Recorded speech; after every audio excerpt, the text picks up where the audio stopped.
What is the answer of this question? 6 minus 2 is 4. Multiply by 20 minus 5 is 15. 15 multiplied by 4, we get 60. But this is not the correct answer. To solve this question, we need to follow PEMDAS rule.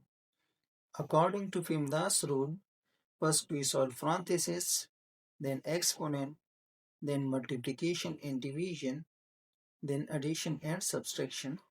Remember, multiplication and division we solve from left to right. Addition and subtraction we solve from left to right. First we solve this parenthesis. Inside the parenthesis, 20 minus 5 is 15. The equation becomes 6 minus 2 multiplied by 15. Now we solve this multiplication. 15 times 2 is 30. The equation becomes 6 minus 30.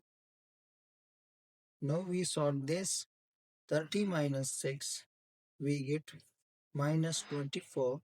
The answer is minus 24.